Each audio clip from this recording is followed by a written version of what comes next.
अस्सलामुअलैकुम। मोहम्मद अज़हर सिद्दीक अपने programme political diaries के साथ हाजिर खिदमत है। प्रोग्राम के पहले सेगमेंट में आपसे बात कर रही हैं, दूसरे सेगमेंट में हमारे साथ अमीर अब्बास होंगे, सीनियर एंकर पर्सन है। तफसील पे बात होगी DGISI की तैनाती और रिसेंट जो तकर्रियाँ और ट्रांसफ़र्स और पोस्टिंग जो हुई हैं उस कॉन्टेक्स्ट में बात करनी है। बहुत ज़्यादा इज़्तिराबी कैफियत है, हालांकि कुछ नहीं है, तारल चलें अपनी जगह पर मौजूद है। ये तो होता है इस तरह के कामों में, ये कोई अनोखी चीज़ नहीं। अभी चलते हैं आपके पास इलामा साद रिजवी साहब के हवाले से। और लाहौर हाई कोर्ट का फ़ैसला बड़ा तफसीली फ़ैसला आया है और वो बैकग्राउंड में मैं चला रहा हूँ फ़ैसला, जो आप देख सकेंगे कि उस फ़ैसले के अंदर बड़ी डिटेल के साथ, ये हमारी अपनी लाहौर हाई कोर्ट की वेबसाइट के ऊपर है तो इसलिए वो बात बतानी है। 2021 LHC 5012 और ये को 23 सफ़ों पर फ़ैसला है। बड़ी अदालत ने बड़ी डिटेल में और जो दूसरी नज़रबंदी है MPO के तहत, उसमें कई पॉइंट्स को सामने रख के अदालत ने ये कहा था कि ये हो नहीं सकती, रीज़न नहीं दिए, पुरानी वजूहात हैं। फिर काबीना से मंजूरी के हवाले से, मुस्तफ़ा इम्पैक्ट्स के केस के हवाले से वो बड़ी डिटेल में तकरीबन 23 सफ़ों में, और मुस्तफ़ा इम्पैक्ट्स का अगर मिसाल के तौर पर काबीना जो मंजूरी करती है और उसका इतलाक़ कब से होना है, रूल्स ऑफ बिज़नेस को सामने रखता है। वो यहाँ बुनियादी तौर पर कहा कि कॉन्शियस माइंड के साथ, ये खाली वज़ीर ने नहीं फ़ैसला करना, ये काबीना के तमाम अफराद ने जो आर्टिकल अपना आइन के मुताबिक जहाँ काबीना का अपना रोल है उस रोल को सामने रखते हुए ये फ़ैसला करना है। अब हम जब इन सब चीज़ों को देखते हैं और समझने की कोशिश करते हैं तो आपको आसानी से चीज़ समझ आती है। ये मॉडल टाउन के सानहे के अंदर जो फुल बेंच, लार्जर बेंच जो सुन रहा है, उसमें भी एक सवाल है, तो यहाँ मैं क्लियर करता चलूँ। मुस्तफ़ा इम्पैक्ट्स के केस का ये कहा जा रहा है कि हर जगह इतलाक़ होगा, फिर तो काबीना ही सारे फ़ैसले करेगी, आपको फिर ज़रूरत नहीं है आपकी ब्यूरोक्रेसी का, आपकी इंतज़ामिया का, फिर तो काबीना ही बैठकर सारे फ़ैसले करेगी। मुकन्ना यानी बेसिकली आपकी असेंबली है ना, उसी की कमेटी है ना। और यहाँ मैं जो समझ पाया हूँ मुस्तफ़ा इम्पैक्ट्स में बुनियादी तौर पर जो मेन वजह है वो टैक्सेशन के हवाले से उन चीज़ों का फ़ैसला किया है कि एक दफ़ा जो पैसा खर्च हो गया दोबारा वापस नहीं आ सकता, तो इसलिए काबीना का पहले फ़ैसला लेना, उसमें एक्स पोस्ट फैक्टो अप्रूवल नहीं हो सकती। दूसरी मैं बता रहा हूँ आपको, दूसरी बात है ये राइट एंड लायबिलिटीज़ की बात है। मिसाल के तौर पर एक बंदे को आप कैद करने जा रहे हैं, रखने जा रहे हैं, या उसके हक़ मुतासर हो रहे हैं, तो उस पर कॉन्शियस माइंड की ज़रूरत है। मैं समझता हूँ उसमें भी काबीना के फ़ैसले के हवाले से बात है। या दूसरा जो मिसाल के तौर पर को कानून साजी करनी है, आर्टिकल 90, 91, 128 ये जो सूबाई काबीना के हवाले से, उनका इतलाक़ तब होना है। तो यहाँ बड़ी क्लैरिटी के साथ मैं बता दूं आपको कि हर इंतज़ामी फ़ैसले का, यानी अगर इसी तरह JIT का फ़ैसला अगर एक बनना है मॉडल टाउन के हवाले से, जहाँ एक आम कोई फ़ैसले छोटे मोटे होने हैं, तो जहाँ गवर्नमेंट का लफ्ज़ मिलना है, उससे मुराद ये नहीं है कि ब्यूरोक्रेसी के सारे काम वो रूल्स ऑफ बिज़नेस के तहत चलने। अब बारह ये मैंने बताने का मकसद यहाँ कोई था आपको, 2 रुकनी बेंच है, जस्टिस सईद मुज़ाहिर अली नकवी, जस्टिस एजाजुल हसन और जस्टिस सईद मुज़ाहिर अली नकवी साहब ने इस केस की समाअत की। 2 रुकनी बेंच ने उनकी रिहाई का फ़ैसले पर अमल दरामद रोक दिया है, जजमेंट सेटिसाइड कर दी है, मामला वापस भेज दिया है लाहौर हाई कोर्ट को। और अफसोसनाक वाक़े में 3 पुलिस एहलकारों समेत 12 अफराद जाँ बाक हुए थे। ये वकील हैं हुकूमत पंजाब अहमद अवैस साहब, उन्होंने बताया हाईकोर्ट के नज़रसानी बोर्ड ने साद रिजवी की नज़रबंदी में तोसी नहीं की। ये वकील हैं हुकूमत पंजाब। क्या इस्तेदाद दहशतगर्दी दफ़ात के तहत नज़रबंद किया गया, कोई गैज़ेट नोटिफिकेशन भी जारी किया? जस्टिस सईद मुज़ाहिर अली नकवी का सबका सवाल था। जी, गैज़ेट नोटिफिकेशन जारी किया गया, हुकूमत के पास 90 दिन के बाद नज़रबंदी की तोसी का इख्तियार नहीं है। ये वकील जो हैं जो साद रिजवी के चाचा हैं, उनके वकील ने छान और शायद दोनों फ्रीकन की तरफ से केस को दुरुस्त तरीके से डील नहीं किया गया।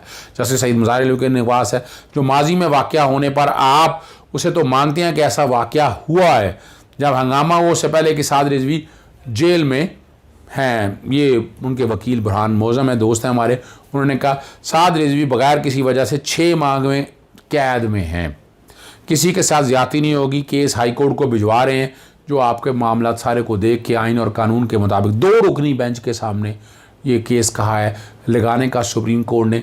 जो साद रिजवी की नज़रबंदी के हवाले से ये मामलात को बहुत बड़ा प्रेशर है, बैरूनी दुनिया के हवाले से बहुत प्रेशर है। हालांकि अगर पर्चे वर्चे हैं तो उसके मुताबिक देखने वाली बातें हैं, लेकिन सवाल बहुत उठते हैं। अभी फ़िलहाल जो एक इस्तराबी कैफियत थी वो क्लैरिटी के साथ आ गई है। मैं लाहौर हाई कोर्ट की जजमेंट भी बैकग्राउंड पे, हुकूमत पंजाब की अपील मैंने मंगवाई है, तो किसी दोस्त से वो आ जाती है तो वही बैकग्राउंड पे चलेगी, जिस बुनियाद पर जो है ना ये केस जो है लाहौर हाई कोर्ट का फ़ैसला सेट असाइड कर दिया है और मामला डिवीज़न बेंच के पास अदालत ने भिजवा दिया है। जी, हमारे साथ इस वक्त मौजूद हैं अमीर अब्बास। कौन नहीं जानता इनको। दो सवाल रखेंगे। पहला सवाल तो DGISI के हवाले से, या जो सर रिसेंट सर कर रही हैं और जो ट्रांसफर हुए हैं उस हवाले से बात करेंगे इनसे। मैं नहीं समझता कोई इतना बड़ा इशू है, और लेकिन बड़ा बन गया हुआ है, और वो लोग भी जो कहते हैं कि नहीं होना चाहिए उन्होंने भी इसको खबर बना लिया है। जी, क्या कहेंगे अमीर अब्बास इसको आप? जी, ये कल से जरा ज्यादा इशू पॉपअप हो गया है। वैसे तो ये 4-5 दिन से चल रहा था। एक जो खास माइंडसेट के लोग हैं वो इसको ज्यादा एक्सप्लॉइट कर रहे थे। और बड़ी दिलचस्प बात यह है अजहर साहब के वो लोग जो कहते हैं जी सिविलियन सुपरमेसी होनी चाहिए, प्राइम मिनिस्टर को इख्तियार है ट्रांसफर पोस्टिंग का, और प्राइम मिनिस्टर जो है वो बॉस है चीफ ऑफ आर्मी स्टाफ का और फौज का। तो अब वही लोग इस मामले के ऊपर प्राइम मिनिस्टर को नीचा दिखाने की कोशिश कर रहे हैं। हालांकि ये प्राइम मिनिस्टर का ही प्रोगेटिव है कि वो DGISI को लगाएं। और माजी में हमारे सामने, बल्कि मुझे याद आ गया, ये चूंकि 12 अक्टूबर 1999 का वक्त है, 12 अक्टूबर 2021 तो 12 अक्टूबर 1999, आपको याद होगा जनरल ज़ियाउद्दीन भट्ट साहब, जिनको नवाज शरीफ साहब ने DGISI लगाया था, और परवेज मुशर्रफ साहब उनसे खुश नहीं थे। और परवेज मुशर्रफ साहब ने बहुत सारे डॉक्यूमेंट्स, बहुत सारे केसेस ज़ियाउद्दीन भट्ट साहब से वापस ले लिए थे, क्योंकि मुशर्रफ साहब ज़ियाउद्दीन भट्ट के ऊपर एतमाद नहीं करते थे। और उस वक्त ये कहा जाता था कि नवाज शरीफ और ज़ियाउद्दीन भट्ट का तो खून का रिश्ता है शायद, ये तो बिल्कुल एक दो कश्मीरी समझे ना, कश्मीरी बरादरी है, और प्राय रास्त तैनात भी कर दिया था उनको। कश्मीरी ब्रावो कश्मीरी बरादरी भी है ना। बिल्कुल बिल्कुल, तो वो लगा दिया था उन्होंने। नवाज शरीफ साहब ने ज़िया को, मुशर्रफ साहब को नहीं भी पसंद था। तो ये प्रोगेटिव जो है वो इन्हीं का होता है, प्राइम मिनिस्टर का। अच्छा, बल्कि अब चले बात जिक्र हो ही गया तो मैं ये भी आपके सामने रख दूं कि ज़ियाउद्दीन भट्ट साहब जो है, यानी जो ISI का चीफ होता है वो फौज से बालातर नहीं होता, वो फौज का एक कल पुर्जा है। फौज बहुत बड़ी है। जब जो उस वक्त के चीफ ऑफ जनरल स्टाफ थे,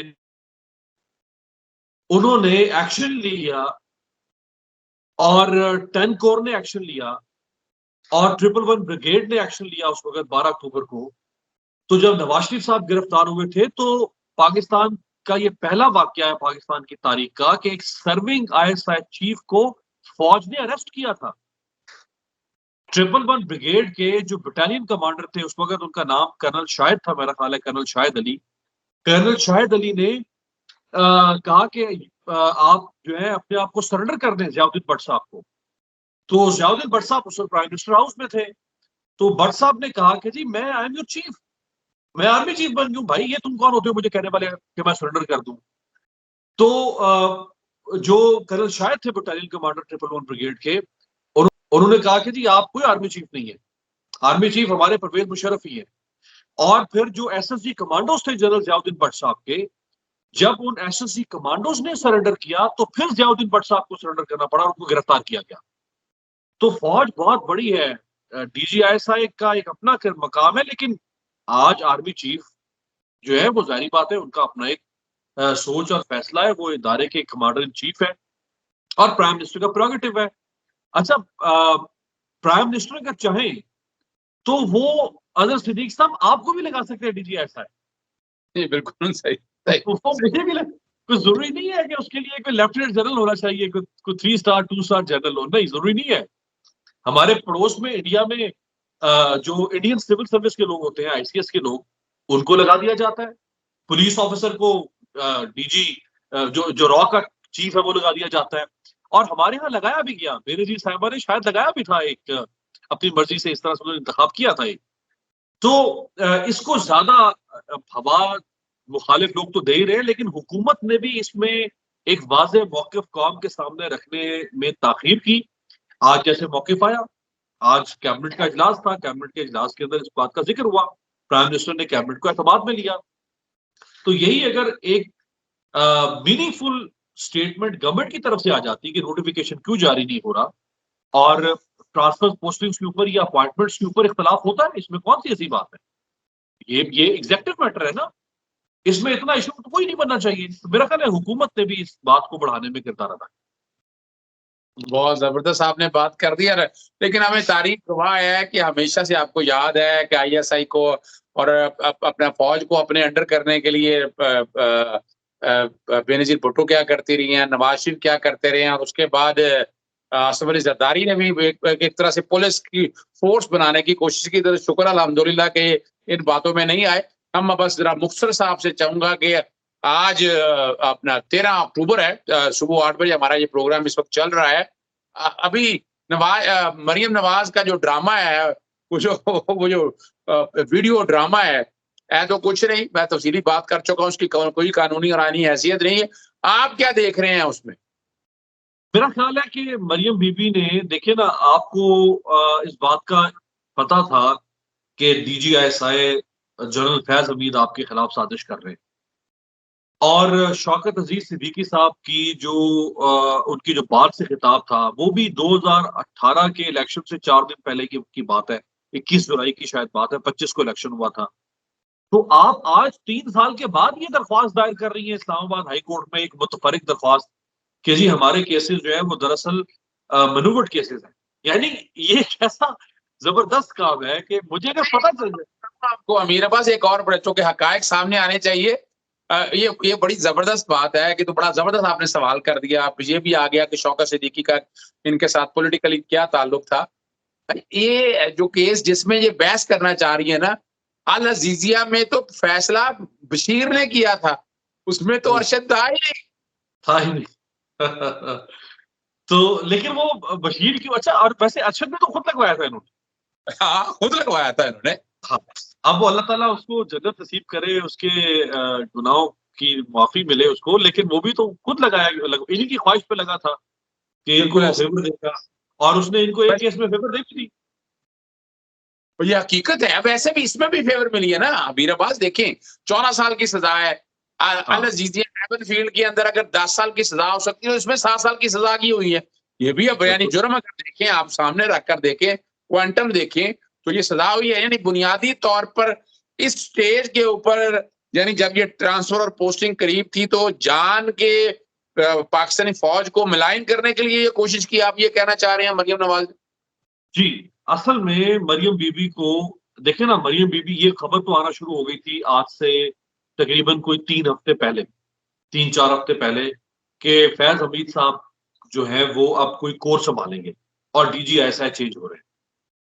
और फैज हमीद साहब का कोर संभालने का मतलब ये है कि फैज हमीद साहब आर्मी चीफ की दौड़ में शामिल हो जाएंगे। तो मरियम बीबी जो है, उन्होंने ये प्रिएम्प्टिव स्ट्राइक की है। यानी फैज हमीद साहब को इतना कंट्रोवर्शियल कर दो, गली गली में, महल्ले महल्ले में लोग बैठ के फैज हमीद साहब को डिस्कस कर रहे हो और कहें कि जी ये तो जाली केसेस बनाता रहा है, ये तो फलाना ढमकाना है, ताकि जब वो आर्मी चीफ वाली नौबत आए बनने की, उनकी एलिगेशन का वक्त आए, तो हुकूमत जो है उसके ऊपर बहुत प्रेशर पड़ जाए। ये तो एक बहुत कंट्रोवर्शियल जनरल है, ये तो पॉलिटिकल मैन्यूवरिंग कर रहा है, तो आप इसको कैसे आर्मी चीफ लगा सकते हैं? ये तो पूरी फौज को एक्सप्लॉइट करेगा और उसको तबाह करेगा। ये उन्होंने प्रिएम्प्टिव स्ट्राइक की है, मैं समझता हूँ। चलें, बहुत शुक्रिया अमीर अब्बास, लेकिन आपने एंड में बात बड़ी जबरदस्त कर दी है। ये हमारी कौम को सोचना है कि इनके चेहरे साहब के बेनकाब हो चुके हैं, ये क्या प्लान कर रहे हैं इदारों को मिलाइन करने की। नॉर्मल सी एक रूटीन है, दोबारा फिर तकलीफ देते रहेंगे, लेकिन चूंकि वक्त मुख्तसर है, लेकिन दोनों चीजों पे आपने बड़े आसान तरीके से, बड़े अच्छे तरीके से डायलेट कर दिया, और आम नाज़रीन के लिए जरा समझ आ जाएगी बात। इजाजत चाहेंगे जी, मुझे और अमीर अब्बास को इजाजत दीजिएगा प्रोग्राम पॉलिटिकल डायरीज के साथ। अस्सलाम वालेकुम, अल्लाह हाफिज, पाकिस्तान जिंदाबाद।